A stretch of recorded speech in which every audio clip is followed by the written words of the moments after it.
Ako si Rafael, at ito ang aking kwento tungkol sa isang gabi na nagbago ng lahat.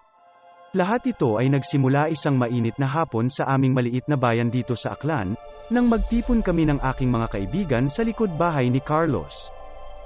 Alam niyo ba yung lumang mansyon sa dulo ng Kalye Rosal? May mga kwento-kwento tungkol sa mga multo na nakatira doon, sabi ni Carlos, habang nagkakalikot ng kanyang lumang mapa ng bayan. Oo, naririnig ko na yan. Sabi nila, pamilya raw ng multo ang nagpapakita doon. Sagot naman ni Ana, nakilala sa aming grupo bilang mahilig sa mga kwento ng kababalaghan. Ano kaya kung pumunta tayo doon ngayong gabi? Alamin natin kung totoo ang mga kwento, hamon ko sa kanila. Matapos ang ilang minutong pagtatalo, napagdesisyonan naming pasukin ang lumang mansyon pagkatapos ng hapunan. Bawat isa sa amin ay nagdala ng mga flashlight, camera, at ilang pang-emergency na gamit. Habang papalubog ang araw, naghanda kami para sa aming pakikipagsapalaran.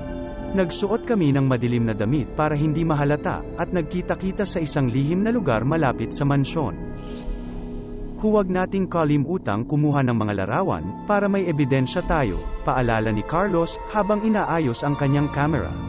Mag-ingat tayo, guys. Hindi natin alam kung ano ang naghihintay sa atin doon, sabi ni Ana, ang kanyang boses ay may bahid ng kaba. Nang sumapit ang dilim, dahan-dahan kaming lumapit sa lumang mansyon. Ang malaking gusali ay nakatayo sa gitna ng isang lumang hardin, at sa liwanag ng buwan, mas lalo itong nakakatakot. Dahan-dahan kaming pumasok sa loob ng mansyon. Sa aming pagtuntong sa sahig na gawa sa kahoy, naramdaman namin ang bigat ng hangin. Ang bawat hakbang namin ay sinabayan ng tunog ng lumang kahoy. Sa sala, nakita namin ang isang lumang piano. Bigla itong tumugtog mag-isa, na nagdulot ng kilabot sa aming mga puso. Sino yan? Tanong ni Carlos, pero walang sumagot. Habang naglilibot kami, biglang nagsara ang mga pinto sa paligid namin. Narinig namin ang mga yabag mula sa itaas, at ang hangin ay naging mas malamig. Sa aming pag-akyat sa hagdan, biglang bumukas ang isang pinto sa itaas. Pumasok kami at nakita ang mga lumang larawan ng isang pamilya. Mukhang sila ang mga multong sinasabi nila, bulong ni Ana. Biglang, may naramdaman kaming malamig na kamay na humawak sa aming mga balikat. Nang lumingon kami, wala kaming nakita. Guys, tingin ko hindi tayo nag-iisa dito, sabi ko, ang aking boses ay nanginginig. Sa sala ng lumang mansyon, ang kapaligiran ay nagbago ng biglaan. Mula sa matinding katahimikan, ang hangin ay naging malamig at masidhi, na para bang hinihigop ang init mula sa aming mga katawan. Ano ang ginagawa niyo sa aming bahay? Ang tanong ng isang pamilyar na boses mula sa dilim. Sa aming paglingon, lumitaw ang apat na multo, isang mag-asawang nakadamit pang dekada 1920, at dalawang bata, isang lalaki at isang babae, na parehong may malamlam na mga mata. Ang mga multo ay dahan-daang lumapit sa amin, ang kanilang mga mata ay walang bakas ng buhay. Ang bawat hakbang nila ay nagdulot ng kakaibang tunog, na parang yelo na nababasag. Biglang, ang mga libro at upuan sa sala ay nagsimulang lumutang, tila hinahatak ng isang invisible na puwersa. Ang chandelier sa itaas ay nag-ugoy ng malakas, lumilikha ng nakakatakot na anino sa paligid. Ang mga bintana ay nagsimulang kumalampag, na parang may hindi nakikitang kamay na kumakatok. Kailangan nating makalabas dito, ngayon na, sigaw ni Ana, ang kanyang boses ay nanginginig sa takot. Sa aming pagsisikap na tumakbo palayo, isang malakas na puwersa ang nagpigil sa amin, na para bang may mga kamay na humahawak sa aming mga binti. Nagsimulang umikot ang mga upuan sa hangin, na tila ba nagiging mga bagay na may sariling buhay. Mga libro ay bumagsak sa sahig na may malakas na ingay, at mga litrato sa dingding ay nagsimulang bumagsak isa-isa. Sa gitna ng kaguluhan, ang mag-asawang multo ay nagsimulang baguhin ang kanilang anyo. Ang kanilang mga muka ay naging mas nakakatakot, na may malalim na itim na mga mata at mahahabang ngipin. Ang kanilang mga damit ay nagbago rin, mula sa eleganteng estilo tungo sa sira at maduduming damit. Umalis kayo sa aming tahanan, sigaw ng matandang lalaki na may malakas at nakakatakot na boses na umalingaw-ngaw sa buong sala. Ang kanyang mga mata ay tila nagliliyab sa galit. Habang nagkakagulo, isa sa mga upuan ay tumama kay Carlos na ikinabagsak niya sa sahig. Agad kong tinulungan siya na makatayo, habang si Ana at Mia ay abala sa pag-iwas sa mga lumilipad na bagay. Naghahanap kami ng maaaring daanan palabas, ngunit parang bawat daan ay sarado. Ang maliit na pinto na dati naming pinasukan ay nawala na parang kinain ng mga anino. Rafael, dito, may lihim na pinto, sigaw ni Mia, itinuturo ang isang sulok sa sala na hindi namin napansin kanina. Walang pag-aalinlangan, binuksan namin ito at tumakbo papasok, umaasa na ito na ang magiging daan namin palabas ng bangungot na ito. Ang lihim na pinto ay nagdala sa amin sa isang makipot at madilim na pasilyo, na parang hindi kabilang sa orihinal na disenyo ng mansyon. Sa aming pagtakbo, naririnig pa rin namin ang galit na sigaw ng mga multo at ang ingay ng mga lumilipad na bagay mula sa sala. Pagdating namin sa loob ng makipot at madilim na pasilyo, ang kaba at takot ay lalong lumakas. Ang pasilyo, na tila walang katapusan, ay puno ng mga lumang larawan at tapestry na nakasabit sa mga dingding, ang bawat isa ay naglalarawan ng mga eksena ng kalungkutan at kahiwagan. Kailangan nating maging matatag, sabi ko, sinusubukang itago ang panginginig sa aking boses. Huwag nating hayaang lemunin tayo ng takot. Nagsimulang magkaroon ng kakaibang tunog mula sa dulo ng pasilyo, parang isang lumang orasan na tumitiktak. Ang bawat tiktok ay parang sumasabay sa tibok ng aming mga puso. Bigla, ang mga larawan sa dingding ay nagsimulang magbago. Ang mga nakapintang tao ay tila naging buhay, ang kanilang mga mata ay sumusunod sa aming bawat kilos. Sa isang larawan, isang babae na nakadamit itim ay biglang ngumiti na may masamang intensyon.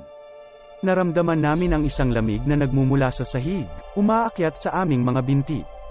Ang hangin ay nagsimulang umihip ng malakas sa loob ng makitid na pasilyo, na parang may malakas na bagyo sa loob ng mansyon. Tuloy lang tayo, sabi ni Carlos, hawak-hawak ang kanyang ulo na may sugat.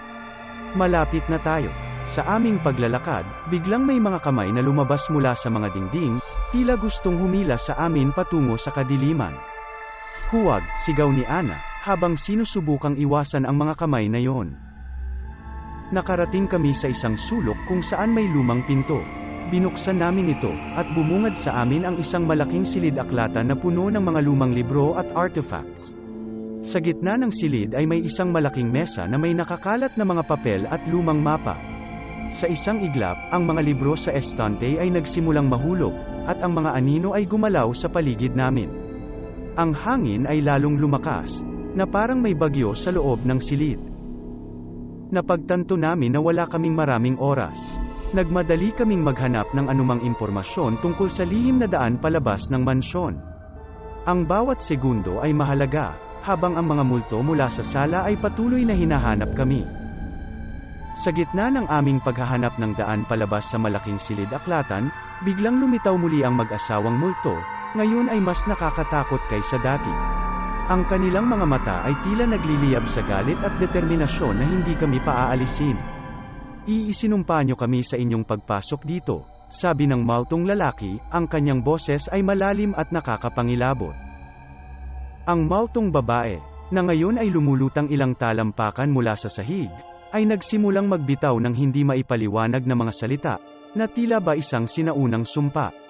Sa kanyang pagbigkas, ang mga libro at iba pang mga bagay sa paligid ay nagsimulang lumipad, lumilikha ng isang bagyo ng papel at tinta. Kailangan nating makahanap ng daan palabas, ngayon na, sigaw ni Carlos, habang umiiwas sa mga lumilipad na bagay. Naghati-hati kami sa paghahanap, desperado na makahanap ng anumang pahiwatig na magtuturo sa amin sa tamang landas. Ang silid-aklatan ay parang isang maze, na may walang katapusang mga estante ng libro at lihim na sulok. Biglang, si Mia ay sumigaw. Nakita ko ang isang mapa. May lihim na daan sa likod ng estanteng ito. Sa aming paglapit sa estanteng tinutukoy ni Mia, isang malakas na hangin ang bumugso, at ang mag-asawang multo ay nagpakita sa harapan ng estante, na parabang nagbabantay. Ang kanilang mga mata ay puno ng galit, at ang kanilang mga kamay ay naglalabas ng isang kakaibang liwanag. Nagkatinginan kami, alam namin na kailangan naming kumilos ng mabilis. Si Ana at ako ay lumapit sa mag-asawa, sinusubukang ilihis ang kanilang atensyon, habang si Carlos at Mia ay nagtrabaho para mabuksan ang lihim na daan. Kailangan ninyong bitawan kami, Hindi namin kayo dinidistorbo, sigaw ko sa mga multo, ngunit parang bingi sila sa aking mga salita. Sa isang matapang na kilos, sinubukan ni Ana na hawakan ang mag-asawang multo, ngunit sa kanyang paghipo, siya ay napaatras dahil sa malakas na puwersang nagmula sa mga multo. Samantala, si Carlos at Mia ay nagtagumpay sa pagbubukas ng lihim na daan. Dito, mabilis, sigaw ni Carlos. Walang pag-aatubili, tumakbo kami patungo sa lihim na daan, iniwan ang mag-asawang multo na naglalabas ng galit at hinanakit. Ang daan ay makitid at madilim, ngunit ito ang tanging pag-asa namin na makatakas mula sa bangungot na ito. Sa wakas, nakakita kami ng daan palabas sa likod ng mansyon. Dali-dali kaming tumakas, tumatakbo ng mabilis hanggat maaari, hindi na lumingon pa sa likod. Habang tumatakbo, naririnig namin ang mga sigaw at tawanan ng mga multo mula sa mansyon, na parang nagpahihiwatig sa amin sa kanilang nakakatakot na paraan. Nang makarating kami sa ligtas na lugar, hingal na hingal kami at hindi makapaniwala sa nangyari. Ang mga imahe ng mga multo at ang kanilang mga sigaw ay paulit-ulit na naglalaro sa aming isipan. Pagkatapos ng gabing iyon, bawat isa sa amin ay nagbago. Si Carlos, na dating palabiro at masayahin, ay naging tahimik at laging balisa. Si Ana, na dating matapang, ay madalas nang kinakabahan at laging nakatingin sa kanyang likuran. Ako naman, si Rafael, ay hindi na kailanman makalimutan ang mga mata ng mga multong yun. Minsan, sa aking pag-iisa, nararamdaman ko ang lamig ng hangin na dala ng mga multo mula sa lumang mansyon. Kahit sa liwanag ng araw, parang may anino na laging sumusunod sa akin. Ang lumang mansyon ay nanatiling nakatayo, ngunit walang sino man sa aming bayan ang nang-ahas na lapitan ito. Ang kwento ng aming karanasan ay kumalat at naging babala ito sa lahat. Ang gabing iyon sa lumang mansyon ay hindi lamang kwento ng takot at kababalaghan, kundi isang paalala na may mga bagay sa mundong ito na hindi maipaliwanag at mas mabuting hindi na lang galawin. Kami, na minsang matapang na pumasok sa lumang mansyon, ay naging mga saksi sa isang karanasang magpakailanman ay magbabago sa aming pananaw sa mundo ng mga nabubuhay at sa mundo ng mga espiritu.